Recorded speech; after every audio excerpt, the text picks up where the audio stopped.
Hello, hello, everyone. It is Kenyon here. It is Basketball Rewind. And whenever you are seeing this, the Raptors are definitely not in the playoffs, play in, or any sort of thing right now.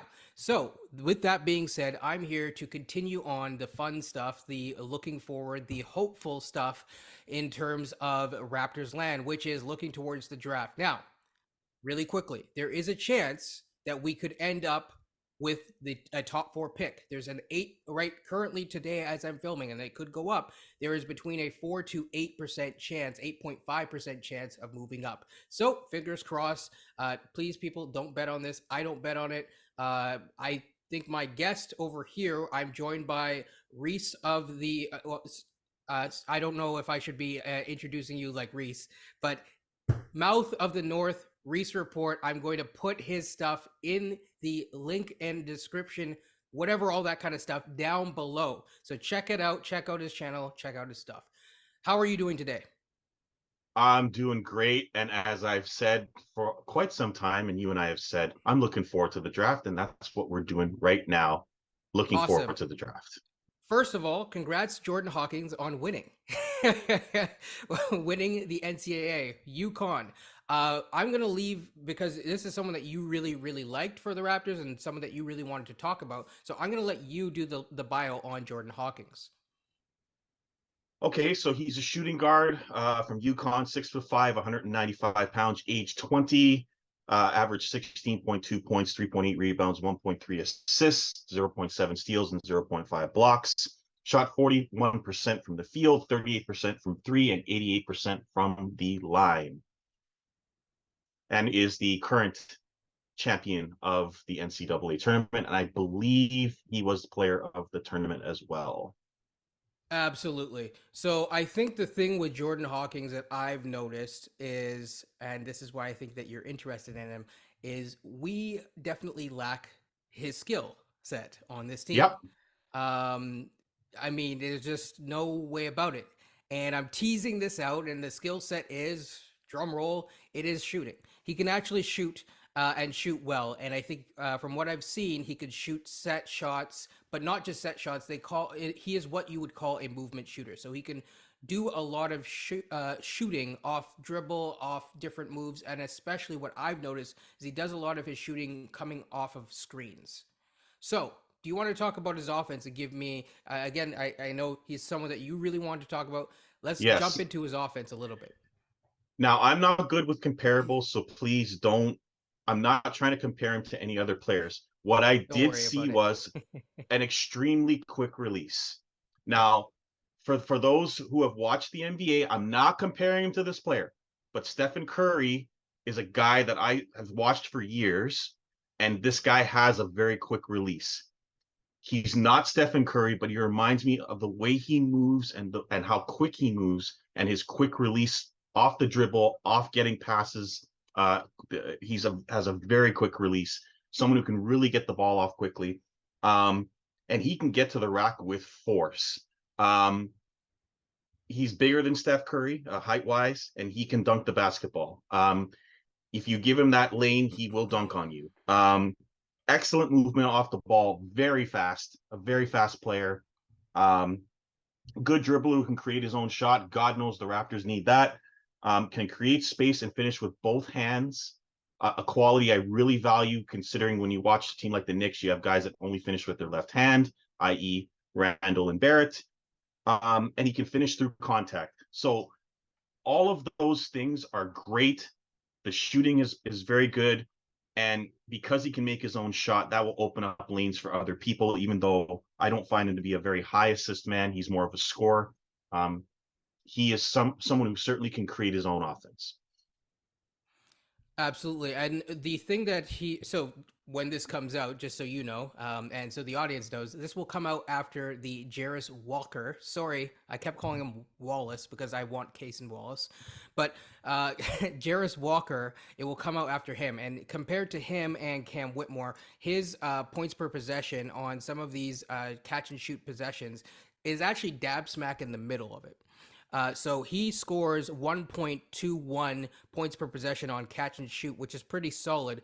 By comparison, Jarris Walker, I'm going to always say that, Walker this time. Jarris Walker was shooting 1.02, I believe, off the top of my head.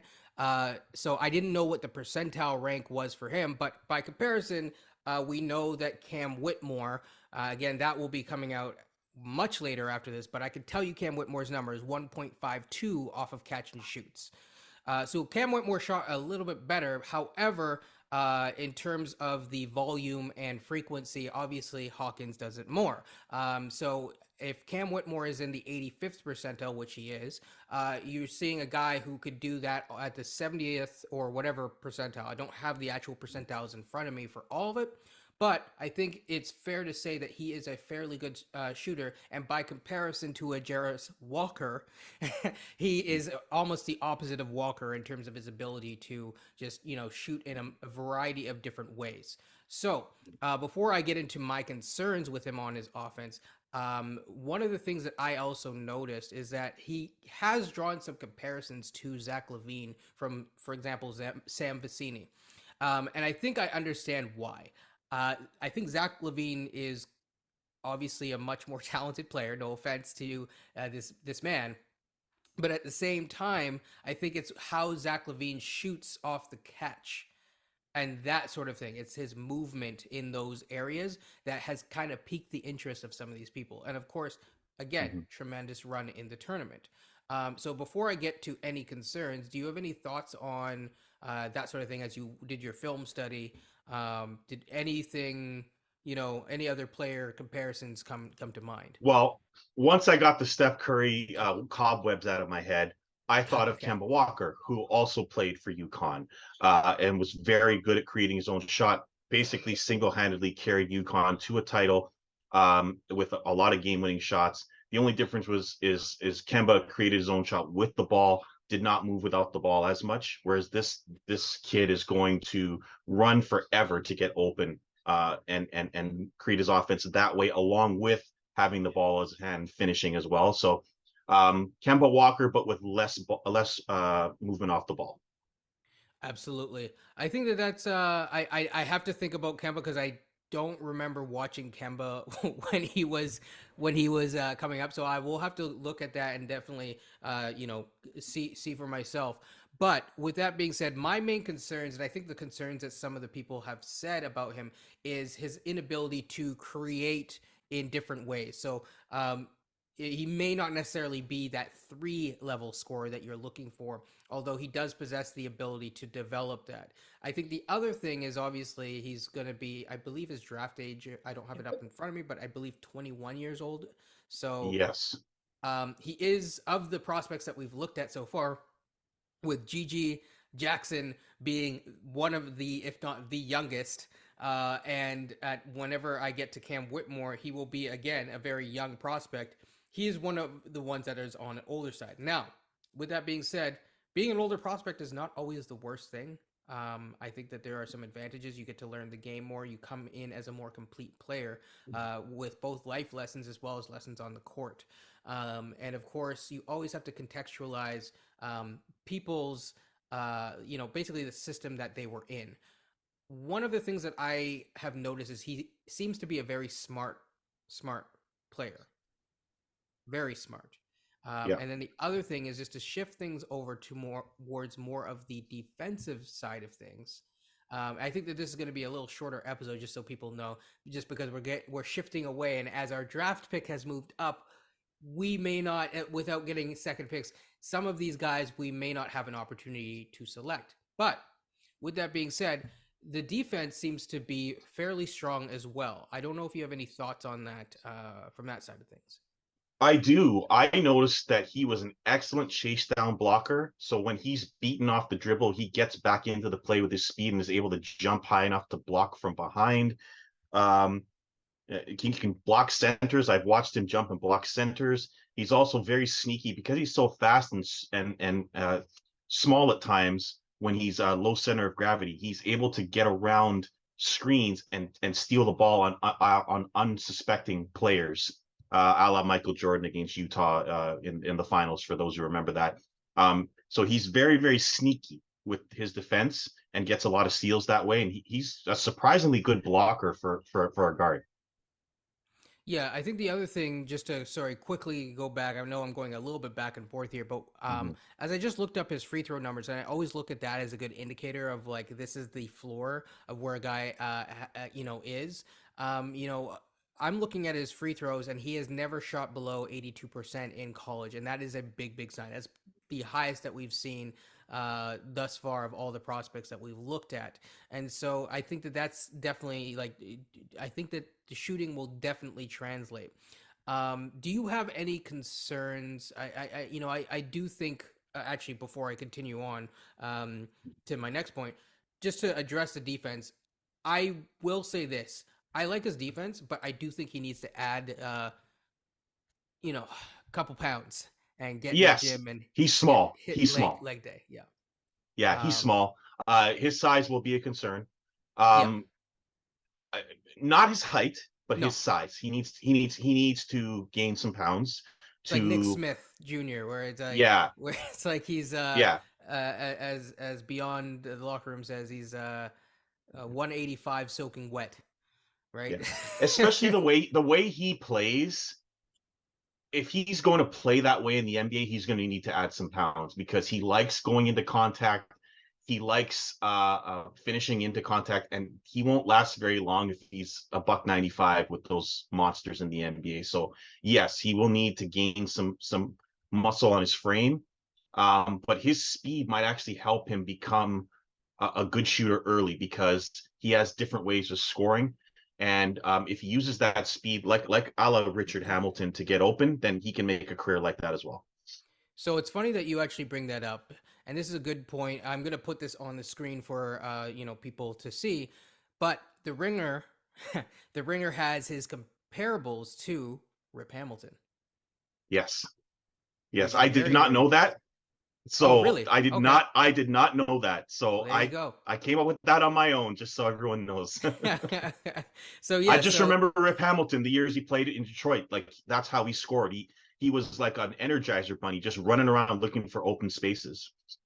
yeah, so I think that that's a very good comparable. I think also what I've noticed, and I agree with them, he does seem to have a fairly strong feel for the game. My main concerns in terms of him as a Raptors pick is that now that our pick is kind of more set in stone, unless we trade out of it, never Hmm. know with this team. Yes, But yes, unless we do that, I think that we might not get a chance to like, let me put it this way, he might be a reach of a prospect at this point, but I do right, like what he can provide.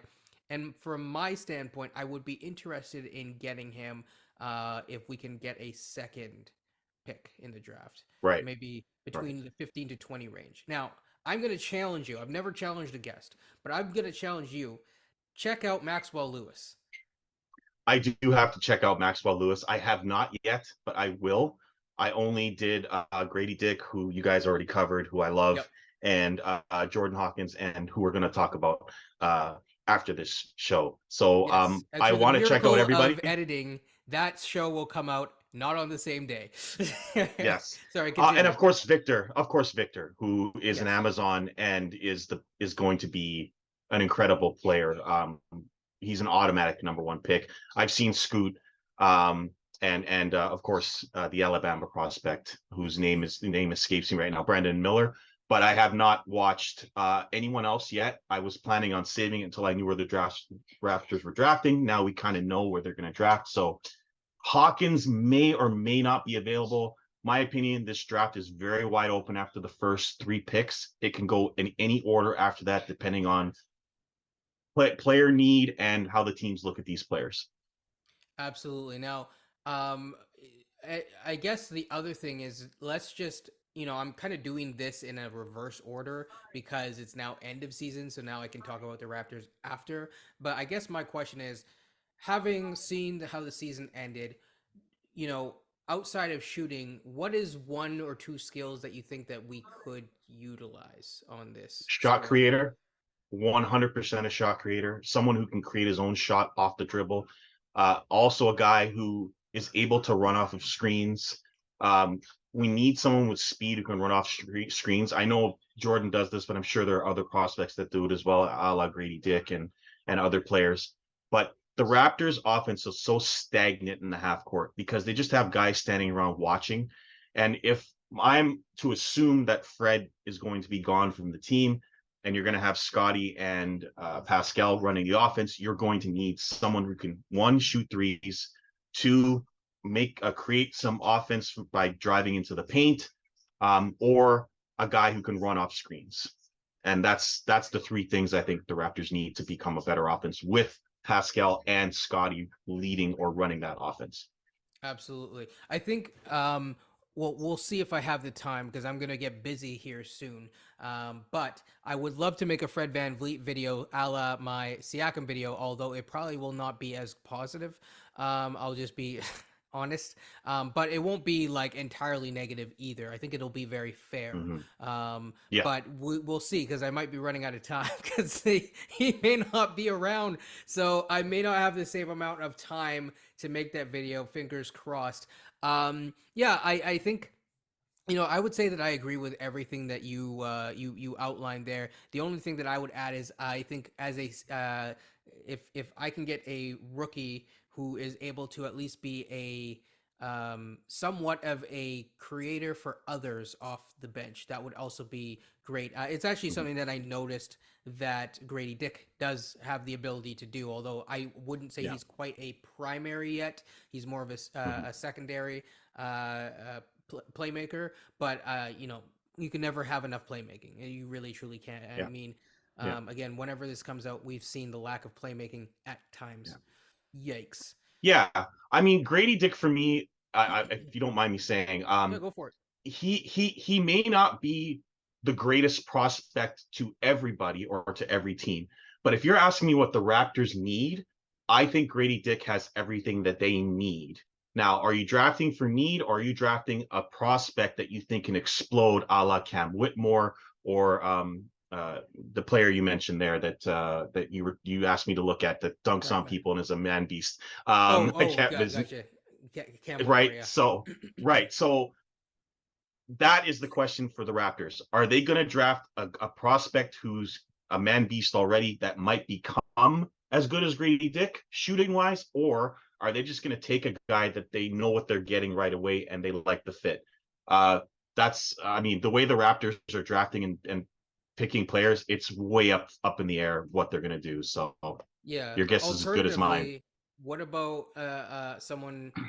So one that doesn't really fit either of those profiles would be a Case and Wallace, Yes, I but mean, they Case, could go that direction. You know. but Case and Wallace doesn't necessarily. I think one of the things that I want in a player is Moxie. Yes.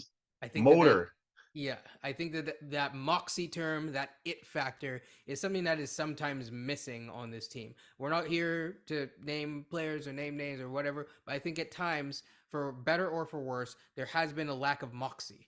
And I think that Yes. it's not necessarily a bad thing. It doesn't mean that you need a player to get up in guys' grills and be I don't know, Pat Bev or Draymond or Yeah. anything like that. Yeah. But I think that there's levels to it. It's actually why so far as I'm moving up outside of the top three, that's why I really like Cam Whitmore. I'm showing Yes. my bias here, but he Yes. has moxie. That's one thing he definitely does have. So, Yeah. with that being said, uh, parting words. Do you have anything that you want to plug? If not, that's cool as well. Also, I have a really quick personal question for you. So we'll ask the personal question first, and then we can get to the plugs after. Yeah. And I will put your channel down below in the description. Um, Yes. you're into sports in general. Is Yes. there any book that you've read that has influenced how you view sports that you want to suggest? And if not, that's fine too. Um, to be honest, I've read a lot of biographies Okay. on players. Um, they didn't really necessarily influence me. I'm more influenced by debaters. Um, good and bad, and that has honed my style of approaching debating sports. Um, Pretty much my entire life, I've had a group of friends who's been into sports that we've talked to and from forever on different subjects. But my personality comes from uh, listening to guys like that are on ESPN that talk back and forth and have a way of expressing themselves without insulting, and also coming across like they really mean what they say, and they sound like they're being honest with you. They say it with their chest, but they say it respectfully. So that's where I've sort of drawn my inspiration. But for me, whenever I read a book, it's usually about a player and how they got to where they got. Now, is A there Wayne any? Gretzky, you know, different Yeah. kind of Michael Jordan. You know, how did he become what he became? So out of the player biographies that you've read, which one would Mhm. you, if you could pick one and say people need to read this, which one would it be? Um, I'm biased to Wayne Gretzky. Yeah. His story is incredible. The way he came up, the way that he was taught, the backyard rinks, his parents, and he was so respectful to everybody coming up. He was brought up the right way. He was very, very polite and nice to everyone that he's ever met. Um, he's my hero because when I was 9 years old, I went to the awards show and he stopped while he had the trophy in his hand to sign my autograph. Something I'll never forget. Wow. Um, Probably one of the nicest men you'll ever meet in your life. So he not only was the greatest player to ever play hockey, but he was also the best man to play hockey as well. So um, he's been my person to look up to pretty much since I've been a kid, and try to emulate him as best I can. Although sometimes you can be you know you can change based on current events, and so if you look Absolutely. at the landscape of sports debate television, it can have an effect. But I try to keep my own identity as much as possible. Awesome. So, and then in terms of plugging, is there anything that you want to talk about or anything that you're working on aside from the Um, channel, which will be down in the description down below? Yes, lots of stuff coming on the Reece Report. I will be covering both hockey and basketball playoffs. Um, my wife will also be doing some shows with me. I'm planning on having a lot more guests on the show, as I've had you, Beyond, and Coach on the show. Lots of exciting stuff. Can't wait. The playoffs are the best time of the year, and we'll see what's coming up on the Reese Report. But please subscribe, join me, check me out. You will get straightforward, with your chest, honest opinions on that show for sure. Awesome. Okay, well, so with that being said, viewer, I hope you enjoyed this episode. Not of the Reese Report, although you can catch that down in the description down below, but of Basketball Rewind in terms of looking at different prospects. Again, today it was Jordan Hawkins. We will be continuing to go back both forward up the draft and backwards through the draft. So keep an eye out for guys like Ryan Rupert. There will be someone asked me to cover City. I will cover City because you did ask me to cover City, so I will cover that dude. So yeah, and if there's anyone or that you want me to cover, talk about it down below, comment. And also, I appreciate all the comments, and I do try to get back to them because I'm not that big of a channel where I have thousands or hundreds of stuff. So as long as I can, I will try my best to respond. And even when it is that, I will still take the time to respond. All right, that has been the episode. So yeah, take care and peace. Oh,